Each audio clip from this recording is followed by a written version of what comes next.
बिस्मिल्लाहिर्रहमानिर्रहीम, अस्सलाम वालेकुम। अली सलमान जी टीवी के तमाम नाज़रीन को जी स्पोर्ट्स में खुश आमदेद कहता है, जहाँ पीर से लेकर जुमेरात तक रोजाना रात 11:05 पर हम इस महफिल को सजाते हैं आपके लिए और बात करते हैं उस दिन खेले जाने वाले मैचेस या उस दिन से जुड़ी स्पोर्ट्स की खबरों के बारे में। इस हफ्ते का हमारा आखिरी शो है। हमें उम्मीद है कि इस हफ्ते के शोज आपको पसंद आए होंगे। प्रोग्राम को आगे मजीद बढ़ाते हैं, लेकिन सबसे पहले प्रोग्राम का फॉर्मेट आज की टॉप स्टोरीज। जी नाज़रीन, ये थी आज की टॉप स्टोरीज और आपने टॉप स्टोरीज में जहां एक जानिब देखा कि चैंपियंस ट्रॉफी को आज जीते पाकिस्तान को 9 बरस गुजर गए, वहीं आपने देखा कि पाकिस्तान के इंतहाई सीनियर स्पोर्ट्स जर्नलिस्ट और मारूफ ब्रॉडकास्टर कमर अहमद साहब अपनी बीमारी की वजह से आज हम में नहीं रहे। खालिक हकीकी से जा मिले, जी टी वी की जानिब की टॉप मैनेजमेंट की जानिब से, निसार मेहदी साहब की जानिब से, हामिद साहब की जानिब से, मेरे प्रोड्यूसर फैज़ान मुस्तफ़ा नकी की जानिब से, मेरी जानिब से और हम सब के पूरे इंटायर क्रू की जानिब से हम इस मौके पर दिली ताज़ियत का इजहार भी करते हैं और दुआ गो हैं कि अल्लाह ताला मरहूम को जो है वो खालिक हकीकी से जब वो मिले तो यकीनी तौर पर उनके लिए आसानियाँ पैदा कर सकें और उनके लिए मज़ीद आगे मुस्तक़बिल में आसानियाँ हों और अल्लाह ताला उनको गरीक़ रहमत करें।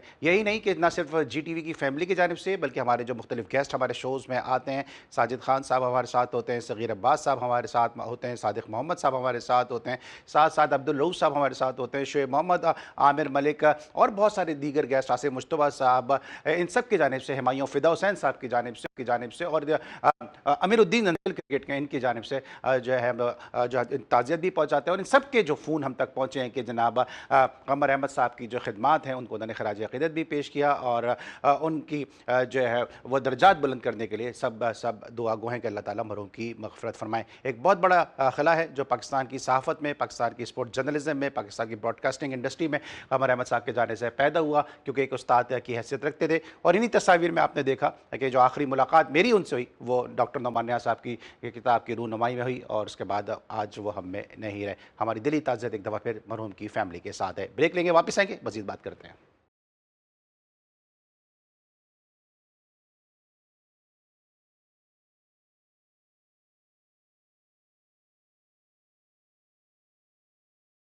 Welcome back after the break. और ब्रेक पर जाने से पहले हमने आपको बताया कि कमर अहमद साहब आज खालिक हकीकी से जा मिले और आज ही पाकिस्तान को चैंपियंस ट्रॉफी जीते 9 बरस भी गुजर चुके हैं। तो चैंपियंस ट्रॉफी में पाकिस्तान की फतह के चंद हीरोज़ में से एक हीरो हमारे साथ इस वक्त बज़रिया वीडियो लिंक इंग्लैंड से मौजूद है। शो में खुश आमदेद कहते हैं जुनैद खान साहब को। अस्सलाम वालेकुम जुनैद, कैसे हैं आप?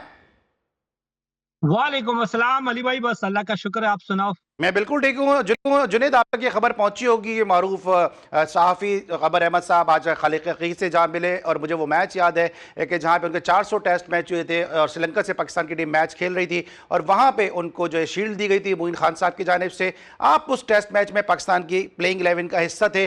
कमर अहमद साहब से जो आपकी मुलाकातें रही हैं, इस हवाले से आज की जो उनका आज जो बड़े अफसोसनाक खबर हम तक पहुँची, इस हवाले से क्या कहेंगे? जी, बिल्कुल अली भाई, जैसे मैंने ट्विटर पे न्यूज़ देखी तो यकीन जाने बहुत दुःख हुआ, क्योंकि कमर साहब जो जो थे वो स्पोर्ट्स से इतने क्लोज़ थे कि मुझे याद है कि जब भी मेरी उससे बात होती थी अर्ली स्टेज में, तो वो मुझे जिस तरह बड़े एडवाइस नहीं देते कि भई आपने किसी गलत काम में नहीं फँसना, अपना फ़ोकस जो है वो क्रिकेट पे रखो और परफ़ॉर्मेंस दो और आप बड़े प्लेयर बनोगे, लाइक ऐसी बातें कहते थे। तो यकीन मानिए मुझे बहुत दुःख हुआ जब मैंने ये सुना है। सो बस हम उसके लिए दुआ कर सकते हैं और उस फैमिली के लिए भी अल्लाह ताला उनके फैमिली को सब्र दे। आमीन। और कमर अहमद साहब न सिर्फ बड़े अच्छे स्पोर्ट्स जर्नलिस्ट थे, बल्कि साथ साथ हैदराबाद से फर्स्ट क्लास क्रिकेट भी खेले और उनको हनीफ मोहम्मद साहब को अपनी लेफ्ट आर्म स्पिन बॉलिंग के जरिए आउट करने का एजाज़ भी हासिल है। जुनैद, अब बात करेंगे थोड़ी चैंपियंस ट्रॉफी के हवाले से कि चैंपियंस ट्रॉफी की जो यादें हैं वो किस तरह से यादें हैं। पाकिस्तान ने फाइनल में 180 रन से शिकस्त दी और आप भी उस मैच की प्लेइंग 11 का हिस्सा थे। उस ओवरऑल जर्नी के हवाले से बताइएगा कि चैंपियंस ट्रॉफी का ये सफ़र कैसा रहा, कहाँ जाके आपको उम्मीद हुई कि पाकिस्तान इस टाइटल को जीत सकता है? अली भाई, जैसे अगर देखा जाए पहला मैच जिस तरीके से हम हारे थे अगेंस्ट इंडिया, तो बहुत बुरी तरीके से, और स्पेशली जो आखिरी 10 ओवर में जो है इंडिया ने तकरीबन 100 प्लस रन्स बनाए थे। हम्म। और अगर आप लोगों को याद है वो मैच न मैं भी नहीं खेला था, फहर जमान भी नहीं खेला था। सो जब वो मैच हुआ तो उसके बाद टीम गेट टुगेदर हो गए और उन लोगों ने कहा कि यार हम ऐसा क्या करें, हर बंदा अपने एडवाइस दे कि हम ऐसा क्या करें, क्या नए चेंजेस लेके आए कि जिससे हम जीतना शुरू कर लें। तो मुझे आज भी याद है कि शोएब भाई ने उसमें कुछ ऐसे एडवाइस दिए थे जो टीम के काफी काम आए थे, और उस एडवाइस में भी अगर मैं कहूँ तो उसने यही कहा था कि यार हमें रन जो पड़ रहे हैं वो पुराने बॉल पे पड़ रहे हैं, और जुनैद खान एक ऐसा है कि वो एंड में अच्छी बॉलिंग करता है। उसके बाद फिर उसने कहा कि यार हमें मॉडर्न डे के साथ जो है क्रिकेट खेलनी चाहिए, तो हमें कोई ऐसे बंदे को ऐड करना चाहिए जो मारदार करे, कि वो चाहे अगर वो 40-50 करे, ताकि ये कि वो दूसरी टीम को बैकफुट पे लेके जाए। तो वो फहर जमान की शक्ल में जो है वो ऐड किया, और उसको रोल भी यही दिया, और मुझे भी यही कहा गया था कि आपने जो है नया बॉल, तो जाहिर बात है इंग्लैंड में सारे अच्छे करते हैं, लेकिन उसने उन लोगों ने कहा था कि यार आपका फोकस जो है वो आखिरी जो 5 ओवर का स्पेल आप करोगे तो उसमें है। तो आप लोगों ने देखा होगा कि जब पहला मैच खेले साउथ अफ्रीका के अगेंस्ट, तो बारिश भी हुई थी, फिर डीएल पे वो चला गया था, लेकिन उसमें आप देख ले कि डेविड मिलर जैसा बैट्समैन खड़ा था, और जिस तरीके की मैंने और आमिर ने एंड में बॉलिंग की थी, तो जब वो मैच जीते हैं ना, फहर जमान का जो वो 57-58 रन का जो था, तो वहां से जो है एक मोमेंटम भी बन गया, और फिर जो शोएब भाई ने बात की थी वो प्रूव भी हुई है ना, तो वहां से सारे कह रहे थे कि हाँ यार अगर ये ऐसा हो सकता है तो ये तो इजी है। लेकिन जब उसके बाद हम दूसरा मैच जीते हैं, फिर उसके बाद तो कोई ये नहीं सोच रहा था कि यार हम फाइनल जीतेंगे या नहीं। हम ये फीलिंग ये थी कि यार अगला ये मैच हमने कितने रन से जीतना है या कितने विकेटों से जीतना है, तो ये एक माइंडसेट बना था। ठीक है। अच्छा, तैयारियां जो थी, क्योंकि जब आपके इनिशियल स्क्वाड था उसके अंदर उमर अकमल भी थे, फिर उमर अकमल को फिटनेस टेस्ट के से वापस भेज दिया गया, उससे टीम की तैयारियां कुछ मुतासर हुई थी, क्योंकि आपने जिस तरह खुद कहा कि एक मार धाड़ वाले बैट्समैन की जरूरत थी और उमर अकमल मिडिल ऑर्डर में ही काम बड़ा अच्छा कर सकते हैं। आप उससे कोई टीम का कॉम्बिनेशन को डिस्टर्ब हुआ था, कोई सोच आई थी कि यार अब जो है वो टीम थोड़ा सा जो हम सोच कर आए थे वो थोड़ा डिस्टर्ब हुई है? अली भाई, नो डाउट उमर अकमल एक अच्छा प्लेयर था, और उसने पाकिस्तान के लिए बहुत कुछ सर्व किया और बहुत कुछ कर सकता था, लेकिन जो अनफॉर्चुनेटली जो है वो नहीं हो पाया। हम्म। लेकिन मैं एक चीज आपको कहूँ कि हमारा प्रॉब्लम जो आ रहा है ना क्रिकेट का, वो ये आ रहा है कि हम एक बंदे पे फोकस करते हैं कि यार अगर ये बंदा नहीं हुआ तो ये हो जाएगा, वो हो जाएगा। तो इससे हमारी क्रिकेट जो है वो नीचे आ रही है। आप लोगों ने देखा होगा कि ऑस्ट्रेलियन हो गए, इंग्लैंड हो गए या न्यूजीलैंड, ये लोग जो है किसी एक प्लेयर पे जो है वो फोकस नहीं करता। हम्म। हमारा फोकस जो होता है वो हमेशा एक प्लेयर पे होता है, यार ये चला गया तो क्या होगा, हम्म। कुछ भी नहीं होता। अगर वसीम अकरम, वकार यूनुस, शोएब अख्तर, यूनुस खान के जाने के बाद जो है फिर भी टीमें जो है वो मैच जीत रही है, तो इसमें किसी के जाने से कुछ नहीं होता। हम्म। सो मेरे ख्याल में अगर हम इन चीजों से निकल आए कि यार ये बंदा जो है इस टाइम फॉर्म में है और ये कर रहे टीम के लिए, बाकी जो 15 लड़के होते हैं, कौन खेलता है कौन नहीं खेलता, लेकिन वो 15 के 15 परफॉर्मर होते हैं, और उनका अपना एक रोल होता है, और अलग अलग सही। रोल होता है, किसी प्लेयर का भी एक जैसा रोल नहीं होता। सो मैं तो ये समझता हूँ कि हाँ, उमर अकमल डिसेंट प्लेयर था, अनफॉर्चुनेटली उसने फिटनेस टेस्ट जो है वो क्लियर नहीं किया था, हालांकि उसको पाकिस्तान में भी चांस दिया था, इंग्लैंड में भी हमारे प्लेयर सबके सामने जो है उसका टेस्ट लिया गया था, लेकिन उसने क्लियर नहीं किया। और उस टाइम रूल यही था कि यार ये कोई भी बंदा अगर टेस्ट क्लियर नहीं करेगा तो वो ठीक। नहीं खेल पाएगा। तो अनफॉर्चुनेटली वो, मैं ठीक। समझता हूँ कि वो अनलकी था कि वो नहीं खेल पाया, क्योंकि ये एक प्राउड मोमेंट होता है कि अगर कोई टीम जो है चैंपियन ट्रॉफी या हम्म। वर्ल्ड कप जो है वो जीत जाते हैं, तो एक प्राउड मोमेंट होता है। अचीवमेंट चाहे किसी बंदी की जितने भी हो, लेकिन अभी आप देख लेना कि जो 2017 चैंपियन ट्रॉफी वाली टीम थी ना, तो वो ये कहते यार हम चैंपियन ट्रॉफी जीते थे, ठीक है। या मैं चैंपियन ट्रॉफी में था, या मैंने ये किया था। सही। बिल्कुल ठीक है। हम चैंपियंस ट्रॉफी यादों को शेयर कर रहे हैं पाकिस्तान के स्टार बॉलर जुनैद खान से, कि जो उसमें तीसरे बेस्ट बॉलर थे पाकिस्तान की जानिब से, और बड़ी ज़बरदस्त इनकी परफॉर्मेंस रही और जीतने में इन्होंने बहुत ही इंपॉर्टेंट रोल प्ले किया था। ब्रेक लेंगे, वापस आएंगे, मजीद बात करते हैं, मिलते हैं छोटे से ब्रेक के बाद।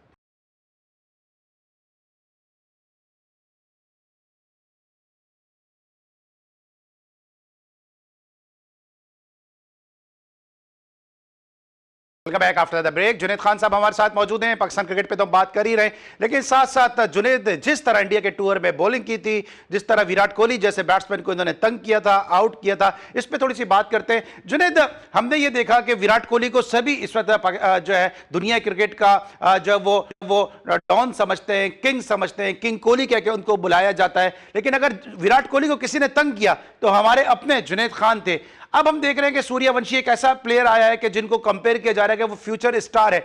आप क्वालिफाइड कोच भी हैं, आपकी जो निगाहें वो बड़ी क़ाबिल निगाहें भी हैं। किस तरह आप देख रहे हैं सूर्यवंशी का मुस्तकबिल, क्योंकि लोग ये कह रहे हैं कि इंटरनेशनल क्रिकेट में वो आईपीएल की तरह परफॉर्म नहीं कर सकेगा?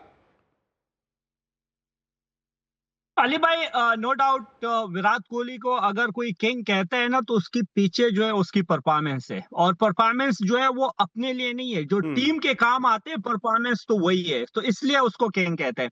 दूसरा, अगर आप सूर्यवंश की बात कर रहे हो, तो अगर एज वाइज देखा जाए ना, तो उसमें टैलेंट बहुत है, उसमें तो कोई डाउट नहीं है, क्योंकि मुझे याद है जब ये अंडर 19 में दुबई में भी खेला था, तो उन दिनों मैं दुबई में था, तो मैंने उधर जाके इसकी दो चार शॉटें ही देखे थे, लेकिन वहां से फीलिंग आ रही थी कि हाँ भाई, इस लड़के में टैलेंट है। लेकिन ये कि अगर उसका मुआवजे ना शाहिद अफरीदी से होता है, या डिविलियर से करते हैं, या रोहित शर्मा या विराट कोहली या सईद अनवर वटेवर किसी के साथ भी करते हैं, तो इट्स टू अर्ली है। हम्म। उसके पास शाटे सारे हैं। उसके अलावा जो आपको किसी भी स्पोर्ट्स में या लाइफ में किसी भी चीज में जब आपको एक चीज की जरूरत होती है, वो होती है दलेर। तो वो लड़का दलेर है, उसमें कोई डाउट नहीं है। लेकिन ये कि अभी इंटरनेशनल में जब आएगा, तो जाहिर बात है, टीमें जो है वो आजकल मॉडर्न डे क्रिकेट है, तो पता चल जाता है कि उसकी वीकनेस क्या है और क्या स्ट्रेंथ है। सो टीमें जो है उस पे होमवर्क करेंगे। अब जिस तरह वो श्रीलंका में खेल रहे हैं, तो वहां पे उस पे होमवर्क हुआ है कि यार इस जगह पे अगर हम इसको बॉलिंग करेंगे तो ये स्ट्रगल ठीक करेगा। है। तो अब ये उस पे है कि आया वो अपनी जो वीकनेस है उस पे जल्दी काबू पा लेता है, या अगर नहीं पाता तो जाहिर बात है फिर वो स्ट्रगल करेगा।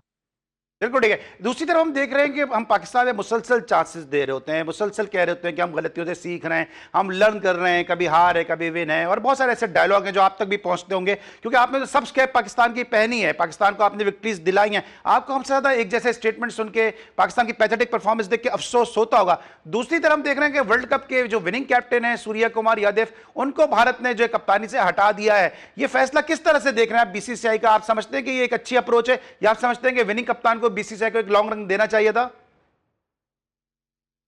अली भाई, मैं इंग्लैंड में हूं ना, तो दूर की बात नहीं है, यस्टरडे की बात है कि मैं यहाँ पे हेडेनले में गया था, तो दो तीन जो इंग्लैंड के एक्स क्रिकेटर है ना, तो वो बैठे थे, तो बातचीत हो रही थी। हम्म। वो कह रहे थे कि बातचीत के भाई कहाँ पे सबसे इजी जो है वो बंदा अपनी कंट्री से खेलता है, तो कोई कह रहा था बांग्लादेश से, कोई कह रहा था एसोसिएट टीम से। तो उसमें से एक प्लेयर ने कहा, जो मैं समझता हूँ ब्लेजेंट है, उसके तकरीबन कोई 80+ टेस्ट खेला हुआ है, उसने कहा आजकल सबसे ज्यादा इजी जो है वो कैप जो मिलता है वो पाकिस्तान में मिलता है। हम्म। मैंने उससे कहा यार वो कैसे, तो उसने मुझे कहा कि मैं नाम नहीं लूंगा उस जो बंदे खेले, लेकिन उसने कहा कि पाकिस्तान में ऐसे लड़के भी खेले जो उसके लेस्ट डे में 3 मैचेस है और एक आउट है, और वो पाकिस्तान खेल गया। हम्म। तो वहां से मुझे लाइक दुख हुआ है कि यार वाकई जब मैंने सोचा कि यार ये हमारी क्रिकेट जो है ये इतनी इजी हो गई है कि बंदा 2-3 मैचेस पे भी पाकिस्तान खेल सकता है। हम्म। एक टाइम ऐसा था, मैं अगर खुद खेला था तो मेरे 50+ जो है वो फर्स्ट क्लास के मैचेस थे। हम्म।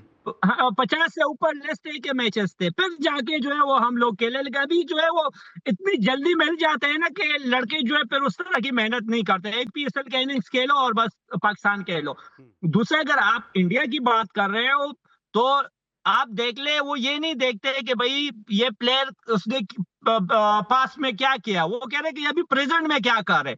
अगर सूर्या ने जो है वो जिताए वर्ल्ड कप, लेकिन वो उन लोगों ने ये डिसाइड किया कि उसकी परफॉर्मेंस क्या है। उसको मौका दिया, उसने कोई परफॉर्मेंस नहीं दिया, वो आईपीएल खेला, उसकी कोई परफॉर्मेंस नहीं है। उन लोगों ने कहा कि भाई थैंक यू, आपकी परफॉर्मेंस नहीं है। अब एक आपकी एज जो है वो भी 35-36 ईयर्स हो गई, दूसरा परफॉर्मेंस नहीं है। अगर आप डोमेस्टिक में जाओ, आउटस्टैंडिंग परफॉर्मेंस दोगे और हमारी जरूरत हुई तो तब हम आपको लेंगे, वरना अदरवाइज जो है आपके लिए दरवाजे जो है वो बंद हो चुके हैं। उनके साथ बैठ के प्रॉपर ये बात की है। हम्म। लेकिन हमारे यहाँ जो है, आप देख ले, रिपत मेरे दोस्त है, लेकिन 37-38 ईयर्स की एज में जो है उसका डेब्यू हो जाता है T20 में। तो ये आप किस तरह, ये कौन सा जो आप यंगस्टर को जो है मैसेज दे रहे? या जुल्फिकार बाबर को देख ले कि उसका डेब्यू कब हुआ था, या इवन आप अब भी इसी टाइम भी देख ले कि जो पीएसएल की परफॉर्मेंस पे जो है वो टेस्ट खेल रहा होता है।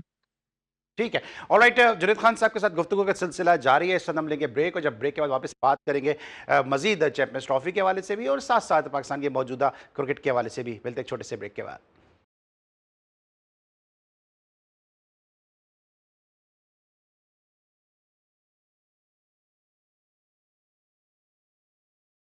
Welcome back after the break. Junaid Khan साहब हमारे साथ मौजूद हैं, चैंपियंस ट्रॉफी के फातेह बॉलर। जुनैद, जो पाकिस्तान का श्रीलंका से मैच हुआ, वो मैच ऐसा था कि अगर आमिर की और सरफराज की पार्टनरशिप वहां पे नहीं लगती, पाकिस्तान उस मैच को लूज करता, फिर टूर्नामेंट से बाहर हो जाता। उस वक्त ड्रेसिंग रूम में क्या फीलिंग चल रही थी, क्या सोच थी आप लोगों की? अली भाई, लाइक ये था कि थोड़ा सा डाउट था, लेकिन कॉन्फिडेंस साथ में था। उसका रीजन ये था कि अगर आप देखा जाए ना, तो श्रीलंका की बैटिंग जो थी वो तगड़ी थी चैंपियन ट्रॉफी में, लेकिन बॉलिंग में उनके पास वो वाला एक्सपीरियंस नहीं था जो लाइक अगर बाकी टीमों के साथ था। तो वहां पे इवन जब पहली इनिंग्स हुआ, उसके बाद भी जब डिस्कस हुआ, इवन जब 4-5 जल्दी आउट भी हुए, उसके बाद भी यही डिस्कस हो रहा था कि नहीं भाई, हम ये जो है जीत सकते हैं, क्योंकि इनकी बॉलिंग जो स्पेशली डेथ बॉलिंग जो है वो जीरो है। दूसरा ये कि वहां पे जो विकेट जिस तरह की थी, तो उसमें भी कुछ कुछ इतना खास नहीं था। तो इसी वजह से जो है वो कॉन्फिडेंस भी था, और ड्रेसिंग रूम में जो है वो पॉजिटिव बातें हो रही थी कि हाँ भाई, ये हम कर सकते हैं। लाइक किसी के माइंड में नेगेटिव चीज नहीं आ रही थी। ठीक है। अच्छा, इंडिया वाले मैच में आते हैं कि पाकिस्तान की ग्रिप बड़ी अच्छी थी, पाकिस्तान 180 रन से उस मैच को जीता, लेकिन हार्दिक पांड्या ने वहां पे जिस तरह से स्ट्रोक खेलने शुरू किए थे, कहीं फीलिंग आई थी कि ये मैच को दूर लेना जाए, या आप समझ रहे कि रन्स बहुत हैं? अली भाई, अगर देखा जाए ना, तो वहां पे बॉलर जो थे वो जिसने भी अच्छी बॉलिंग की थी वो फास्ट बॉलर थे। तो वहां पे अगर पांड्या ने भी रन्स बनाए थे ना, तो आप देख ले, उसने शादाब पे रन्स बनाए, उसने इमाद वसीम पे, उसने जो है पहर जमान पे रन्स बनाए थे। अगेंस्ट फास्ट बॉलर जो है उसने किसी को नहीं मारा था।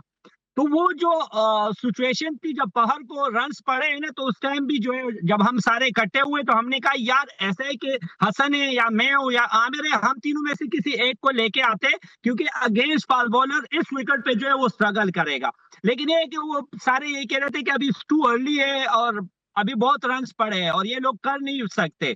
तो उसी वजह से कह रहे कि थोड़ा सा ये इमाद वसीम की जो ओवर थे ये निकाल लेते, तो उसके बाद जो है फास्ट बॉलर का लेके आते हैं। तो एक कॉन्फिडेंस थी, क्योंकि फास्ट बॉलर का बॉल जो है वो अच्छा हिल रहा था। ठीक है। अच्छा, जुनैद की ये परफॉर्मेंस तो हम डिस्कस कर ही रहे हैं, लेकिन शायद लोगों के जहन से बात निकल गई है कि जब शाहिद आफरीदी ने जो है वो अश्विन को छक्के लगाए थे, तो तौसीफ अहमद का सिंगल तो आज तक लोगों को याद है शारजा का, लेकिन जुनैद ने भी वहां पे सिंगल लेकर शाहिद आफरीदी को स्ट्राइक दिया था। उस जीत के भी आप हीरो हैं, जिसमें आपको शायद इतना क्रेडिट मिला नहीं जो आपको मिलना चाहिए। जरा उस जीत की भी कुछ यादें शेयर कर दें। यार अली भाई, एक चीज कहूँ ना, कि लाइक मैं ये नहीं कहूँ कि मैं कोई अच्छा बैट्समैन था, लेकिन ये कि मैं डिसेंट टैलेंडर था अपने दौर के हिसाब से। उसका रीजन ये था, इब्टाबाद से खेलते थे, छोटी टीम है, तो वहां पे हम छठे सातवें नंबर पे बारी लेते थे, तो डिसेंट टैलेंडर था। मुझे याद है जब सईद भाई भी जा रहे थे, तो मैंने मिसबा भाई को कहा कि मिसबा भाई मैं जाता हूँ, क्योंकि मैं स्पिनर को अच्छा खेलता हूँ। दूसरा ये कि सईद भाई जो है वो स्वीप मारता है, और अश्विन इसको कैरम बॉल करेगा या दूसरा करेगा, सईद भाई स्ट्रगल करेगा।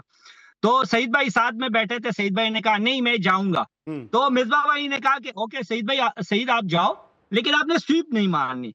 अब जब सईद भाई गए, उसने पहले बॉल पे स्वीप मारी और वही हुआ, उसने बॉल किया और वो पीछे से आउट हो गया। फिर जब मैं जा रहा था, तो मिसबा भाई ने मुझे कहा कि हाँ भाई क्या करना है। मैंने कहा मिसबा भाई स्वीप नहीं मारूंगा, बाकी जो भी कुछ करूंगा वो करूंगा। फिर जब विकेट पे भी गए, शाहिद भाई ने मुझे कहा कि हाँ, वो मुझे जुनेदा कहते हैं, वो मुझे कहते हैं कि जुनेदा हाँ की करेंगे। पुश्तों में लाइक बात हुई है। मैंने कहा शाहिद भाई मुझे इतना आइडिया है कि ये मुझे कैरम बॉल करेगा या दूसरा करेगा। तो मैंने कहा कि यार मैं कोशिश करूंगा कि मैं फ्रंट फुट पे ना जाऊं, मैं थोड़ा सा बैक फुट पे खेलूं। उसने कहा ठीक है, बस जिस तरह भी खेलने, लेकिन सिंगल लेने। सॉरी। तो वो उसने वही दूसरा किया, बस मैं थोड़ा सा बैकफुट पे जाके हल्का सा वो सिंगल लिया, और उसके बाद फिर शाहिद भाई जिस तरह खेले। लेकिन एक चीज जो मैं खुद पर्सनली, शायद बाकी लोग भी आपको ये कहेंगे, लेकिन जो दूसरा चक्का लगा था, तो यकीन जाने कि शाहिद भाई ने के मुंह से भी ये लगा था कि यार, लाइक उसने एक वर्ड्स कहा था जो मैं अभी नहीं बोल सकता, और मेरे माइंड में भी और मुंह से वही वर्ड निकला कि यार ये क्या हुआ है। लाइक वो वर्ड्स निकल जाते हैं ना, तो वो बॉल जो है वो ऊपर जा रहा था और सडनली वो ऐसे बाउंड्री की तरफ चला गया और वो छक्का हो गया। और यकीन जाने जो इंडियन प्लेयर थे उस टाइम, वो भी हैरान थे, हम भी हैरान थे। इवन जब बाद में भी बातचीत हो रही थी, तो वो यही कह रहे थे, कोहली बल्कि उधर खड़ा था, वो यही कह रहा था कि मैं तो समझा कि एक दो स्टेप मैंने आगे जाना है, सडनली बॉल जो है वो उधर गई और वो छक्का हो गया। तो लाइक कुछ चीजों में जो है वो अल्लाह की मदद भी हो सकती है, बिल्कुल मुझे सही। भी हो सकती है। बिल्कुल नहीं, और कहते हैं किस्मत बहादुरों का साथ देती है, लेकिन ये बहादुरी जो है पाकिस्तान विमेंस टीम की जानिब से सामने नहीं आ रही है। जब आप श्रीलंका में पाकिस्तान की टीम के कोच थे, आप फास्ट बॉलिंग कोच थे, ताहिर खान आपके साथ स्पिन बॉलिंग कंसल्टेंट आपके साथ मौजूद थे। हम अपने शोज में बड़ी बात कर रहे थे कि पाकिस्तान की जो विमेंस टीम की बॉलिंग है वो काफी बेहतर हो गई, लेकिन श्रीलंकन जैसी कंडीशन में तो जुनैद खान को फास्ट बॉलिंग कोच रखा जाता है। इंग्लैंड में जहां जरूरत है वहां पे जुनैद खान को जो वो टीम से हटा दिया जाता है। कितना मायूस कौन है जुनैद खान के लिए, और क्योंकि इससे पाकिस्तान की टीम की परफॉर्मेंस में भी काफी फर्क पड़ा है। अली भाई, एक तो ये है कि मेरे करियर में भी जो है वो मैं जितने टेस्ट खेला था ना, तो वो एशिया में खेला था। सिर्फ एक मैच जो है वो साउथ अफ्रीका में खेला था, और वहां पे भी हम जितवाया 49 भी था रन आपने। पे आउट हुए थे। तो नहीं, जो टेस्ट की बात कर रहा हूँ, वनडे भी मैं दो, मेरे ख्याल में 8-10 वनडे जो है वो एशिया से बाहर ही खेला हूं। लेकिन लाइक मेरा जो हमेशा से जो था वो था कि मैं अटैकिंग प्लेयर था। आप लोग देख ले कि मेरे चाहे मैचेस कम है, मुझे रन भी पड़े होंगे, लेकिन मैं आउट करता रहता था। तो मैं जब वुमेन्स टीम में आया हूं, तो मैंने पहले दिन जो है वसीम भाई थे और जो मैनेजमेंट थे, मैंने उनको कहा था कि मेरे पास कोई जादू की चिड़ी नहीं है कि मैं 1 महीने में इन लोगों को सीधा कर लूंगा। लेकिन ये कि आप मुझे 4-5 महीने दोगे, 4-5 महीने के बाद अगर रिजल्ट जो है वो 110% पॉजिटिव नहीं होता, तो मैं खुद ही कहूंगा कि भाई थैंक यू, मैं चला जाता हूँ। पहले आप देख ले कि 2-3 महीने में वो एवरेज थी, पर मुझे बुलाया भी था पीसीबी में कि यार वो परफॉर्मेंस तो उस तरह ही है। तो मैंने कहा था कि अभी 3 महीने हुए, अभी 2 महीने रहते, 2 महीने में आप लोग परफॉर्मेंस देखोगे, क्योंकि टाइम लगता है। अच्छा, क्वालिफाई में जो है पाकिस्तान में क्वालिफाई वो राउंड होते हैं, और वहां पे हमारे टॉप 5 में 2 फास्ट बॉलर होते हैं। उसके बाद जब श्रीलंका भी जाते हैं, और ये मैं नहीं कहूंगा, आप वहां पे जितने भी मैनेजमेंट थे, तो वहां पे देख ले कि मैं जिस तरीके से काम करना चाह रहा था ना, तो मुझे 50-60% उस तरह काम करने दे रहा था। ये भी आप किसी भी बंदे से पूछ ले, ये नहीं कि मैं कहूं कि हाँ भाई मुझे 110% मेरे हाथ में था कि मैं जिस तरीके से काम करना चाह रहा था, क्योंकि आपको पता है हमारे कल्चर किस तरह है। तो श्रीलंका में भी आप देख लीजिए, हमारे जितने भी मैचेस हुए थे सारे बारिश की नजर हो गई थी, लेकिन फिर भी वहां पे आप देख ले कि, और हमारे मैचेस भी कम हुए थे, लेकिन फिर भी टॉप 10 में हमारे 2 फास्ट बॉलर थे।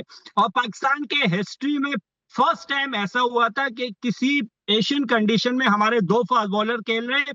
और फर्स्ट टाइम हुआ है कि लास्ट 10 मैचेस में जो है उसमें से 3-4 दफा जो है वो फास्ट बॉलर जो है वो मैन ऑफ द मैच बनता है। लेकिन हमारे यहाँ कल्चर ऐसा है कि हमारे लाइक और डिसलाइक का प्रॉब्लम आता है। तो वो चीजें जब शुरू हो गई है, तो मैंने, क्योंकि मैं सिंपल सा बंदा हूँ, स्ट्रेट बंदा हूँ, लोग इसलिए तो लोग मुझे पसंद भी नहीं करते। मैंने खुद कॉल की, मैंने कहा यार मैं अगर पाकिस्तान वुमेन्स की कोचिंग कर रहा हूँ, तो मेरे पास और अपॉर्चुनिटीज है, और जितनी सैलरी आप लोग मुझे दे रहे हैं उससे ज्यादा मेरा टिकटों पे खर्चा आता है, लेकिन फिर भी पाकिस्तान ने हमें बहुत कुछ दिया है, तो मैं इसलिए पाकिस्तान टीम के साथ काम करना चाह रहा हूँ। लेकिन ये प्रॉब्लम है, और ये प्रॉब्लम मैं नहीं बता रहा हूँ, आप लड़कियों से भी पूछ सकते हो, आप मैनेजर से भी पूछ सकते हो, आप ये बाकी जो 2-3 मैनेजमेंट है उनसे भी पूछते हैं। तो उन लोगों ने कहा ठीक है हम इस पे काम करेंगे। फिर मुझे वहां पे रुक कहा भी गया कि भाई आप स्टे कर ले। मैंने कहा ठीक है, कह रहे कि आप कैरी ऑन करना चाह रहे। मैंने कहा अगर आप लोगों को जरूरत है तो मैं रुकता हूँ, अदरवाइज अगर ये नहीं कि मैं कोई पर्ची नहीं हूँ। लेकिन अनफॉर्चुनेटली फिर लाइक और डिसलाइक का चक्कर आता है। तो अभी मैं आया हूँ, जितने मुझे सैलरी जो है वो पाकिस्तान में मिल रही थी उसके 4 गुना ज्यादा जो है वो मुझे इधर मिल रही है, और मैं फैमिली के साथ भी हूं, और काम भी अपनी मर्जी का करता हूं कि मैं एक दिन पहले ठीक है, उनको मैसेज आप करता डिजर्व हूं भी कि इस करते हैं टाइम जुनैद, से। जिस तरह आप काम करते हैं। अब ये बताएं कि जो पाकिस्तान की विमेंस टीम की परफॉर्मेंस है, बतौर पाकिस्तानी क्रिकेट फैंस हम सब मायूस हैं। आपने तो इनके साथ काम किया है, आप खुद क्या फील करते हैं कि कमी किस जगह पर है? मैं तो ये समझता हूं कि कमी प्लेयर्स में इतनी नहीं है, कमी जो है वो हमारे मैनेजमेंट में है। और मैनेजमेंट में ऐसी है कि ये आप देख लें कि लड़कियां जो 18-20 लड़कियां हैं, ये तकरीबन 8-10 साल से तो मैं देख रहा हूं कि ये लोग जो है खेल रही है। लड़कियां चेंज नहीं हुई है, लेकिन मैनेजमेंट चेंज हो रही है। तो मेरी तो पीसीबी को यह रिक्वेस्ट है कि काइंडली जो भी कोई मैनेजमेंट हो, अभी ये करंटली मैनेजमेंट जो है ये इसको ही रखे, लेकिन कम से कम आप मैनेजमेंट को जो है वो 1-2 साल का टाइम दो। जब वो 1-2 साल जो है वो टीम के साथ काम करेंगे, तो उसके बाद जो है वो लड़कियों में एक तो कॉन्फिडेंस भी आएगा, इंप्रूवमेंट भी आएगी। अब क्या होता है, अब सूरत हाल ये है ना कि लड़कियों को ये पता है कि हम लोग ने बाहर नहीं होना, परफॉर्मेंस नहीं होती तो कह रहे मैनेजमेंट को बाहर कर ले। हालांकि ये किसी कंट्री में भी ऐसा नहीं होता। तो मेरी तो सिर्फ यही रिक्वेस्ट है कि आप मैनेजमेंट को प्रॉपर टाइम दो, ये नहीं दो कि लेकिन आप बतौर कोच 6-7 महीने काम बतौर कर लो। बतौर कोच आप क्या समझते हैं कि पाकिस्तान की जो फास्ट बॉलिंग है वो इंप्रूव हुई है, नीचे की जानिब गई है? और दूसरा, जाते जाते मैं ये भी पूछना चाहूंगा, आलिया रियाज का टीम में क्या रोल है? क्या आप बतौर क्वालिफाइड कोच आप उनको बैटर समझते हैं या आप उनको बॉलर समझते हैं? अगर बॉलर हैं तो उन्होंने, जिस तरह कल के शो में मैं बात कर रहा था, 3 दिसंबर 2023 से उन्होंने कोई ओवर ही डिलीवर नहीं किया, और अगर बैटर हैं वो तो फिर 8वें नंबर पे 7वें नंबर पे बैटिंग करने क्यों आती हैं? एक तो ये है कि अब लोग कहेंगे कि अपनी तारीफ खुद कर रहे हैं। जब मैं टीम में था, मैं जब बॉलिंग कोच था, तो एक दफा जो है हम हमारे अगेंस्ट किसी टीम ने जो है वो 205 रन बनाए थे या 210 रन थे, वरना 200 का इंसा जो है वो कभी ऊपर नहीं गया। अभी आप देख ले, साउथ अफ्रीका में जो है 3 मैचेस हुए और तीनों में 300 प्लस रन जो है वो हमारे बॉलरों ने खाए। फिर आयरलैंड हम लोग आए थे, आयरलैंड में हमने 150 से ज्यादा रन नहीं खाए थे, लेकिन अभी आप देख ले कि आयरलैंड और वेस्ट इंडीज के अगेंस्ट जो है हमें T20 में 200 रन पड़ रहे थे। अभी वर्ल्ड कप में भी आप देख ले कि क्या सूरत हाल थी। हाँ, अगेंस्ट जिम्बाब्वे आप कह ले कि वो ऐसी टीम थी जो मैं समझता हूँ कि वो क्लब लेवल की टीम भी नहीं थी, क्योंकि अगर कोई किसी प्लेयर को कैच पकड़ना नहीं आता तो फिर वो क्या होगा। तो मैं समझता हूँ उस सीरीज को निकाल के आप देख ले कि बॉलिंग का रेशो जो है वो किधर गया है। अब हम वापस जो 2010-2011 में क्रिकेट खेल रहे थे कि एक फास्ट बॉलर पार्ट टाइम खेल रही है और बाकी जो है वो स्पिनर खेल रही है। इंग्लैंड में आप अंदाजा लगा ले कि 4-5 स्पिनर है। कल का मैच देख ले, सबसे अच्छी बॉलिंग किसने की है? आत्मा सने ने किए, 3 आउट किए। अगर कोई एक और फास्ट बॉलर होता तो मे भी रिजल्ट डिफरेंट होता, क्योंकि रमीम शमीम ने 20-22 रन दिए पावर प्ले में। ये अगर डियाना या तस्बिया होता तो मे भी रिजल्ट डिफरेंट होता। ठीक, लेकिन ये कि हम, जाहिर बात है, हमारा जो है वो माइंड सेट ये है कि नहीं भाई हमारे अच्छा जुनेद, क्योंकि मुझे वाइंड अप पे जाना है, मुझे वाइंड अप पे मुझे जाना है। आखिरी मेरा आपसे सवाल है, क्योंकि जिस जुनेद खान को मैं जानता हूँ बड़ा पोलाइट है, बड़ा वो हम्बल इंसान है, जब खेल रहे थे जब भी और अब भी आप बड़े पोलाइट और हम्बल इंसान है, लेकिन आपका एक स्टेटमेंट आया सरफराज और असद शफीक के लिए कि कराची का मीडिया इन लोगों को कुछ नहीं कहेगा, बाकी सबको कहता है। क्या वाकई आपने ऐसा कहा था? क्योंकि कराची के मीडिया ने जुनेद खान को और एबटाबाद के जिस रीजन से आप खेलते रहे केपी के प्लेयर को हमेशा सपोर्ट किया। ये स्टेटमेंट जुनेद खान का जो आया, क्यों आया ये अली भाई, ये जिसके लिए था ना तो वो उस तक पहुंच गया था, क्योंकि मेरी आदत है मैं किसी को नाम नहीं लेता, और उस बंदे को मैंने पर्सनल मैसेज किया था।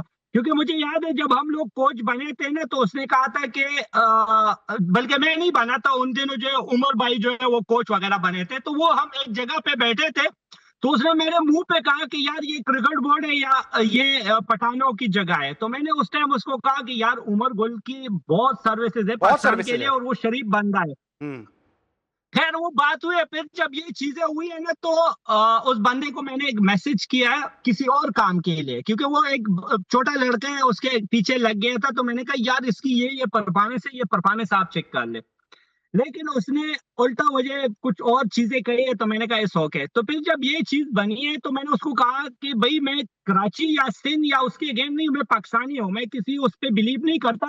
लेकिन मैंने उसको एक चीज कही कि भाई आप तो ये कह रहे थे कि यार इसकी कोचिंग कोर्सेज नहीं है, ये नहीं है, वो नहीं है। तो मैंने कहा अब आप मुझे बता दें कि सरफराज और असद शफीक से मेरी काफी दोस्ती है। सरफराज इधर इंग्लैंड में आते कभी मुलाकात होती है। मैंने उसको कहा कि मैं उनके अगेंस्ट नहीं हूँ, लेकिन मैं अगेंस्ट आपके हूँ कि जब वो ये चीजें हुए तो अब आपने तो कुछ नहीं कहा। ठीक ठीक है, ऑलराइट। क्योंकि मुझे आज भी प्रोग्राम की तवज्जो से मैंने कोशिश की कि जुनेद का जो एक इमेज खराब करने की कोशिश की गई है, जुनेद खुद बता दें उन्होंने कहा क्या था और असल मुद्दा था क्या। Thank you so much Junaid, हमारे साथ मौजूद थे। नहीं था, क्योंकि हमारी प्रायोरिटी ये होती है कि पाकिस्तान के लिए कुछ करें या पाकिस्तान का नाम रोशन हो जाए। लेकिन ये कि कुछ लोग ऐसे होते हैं कि वो दूसरी चीजों में जो है वो शुरू हो जाते हैं। बिल्कुल ठीक है जुनेद, और आपने हमेशा पाकिस्तान के लिए बड़ी जो है वो मेहनत के साथ खेला है, पूरी ईमानदारी के साथ खेला। और उस दौर में जब लोग फिक्सिंग में इन्वॉल्व हो रहे थे, जुनेद खान का नाम दूर दूर तक जो है इन लोगों के करीब भी नहीं आया और किसी भी काम में मुलविस नहीं पाया गया। हमारी कोशिश यही होती है कि हम पाकिस्तान के हर उस क्रिकेटर को जिसने पाकिस्तान का सब जिलाली परचम बुलंद किया, ईमानदारी के साथ, तनदेही के साथ, उसको जरूर जो है आवाम के सामने उसका इमेज जो कि खराब करने की कोशिश कर रहा है उसको जरूर जो है वो कोशिश करेंगे अपना मुद्दा आगे खुद से बयान करेंगे असल जो हकाइक हैं थे क्या। इस हफ्ते का हमारा ये आखिरी शो था। जुनेद आपकी आमद का बहुत बहुत शुक्रिया। इंशाल्लाह नेक्स्ट वीक फिर आपसे मुलाकात होगी। अली सलमान को पूरी प्रोडक्शन टीम के साथ इजाजत दीजिए। अपना बहुत ख्याल रखिए। अल्लाह हाफिज।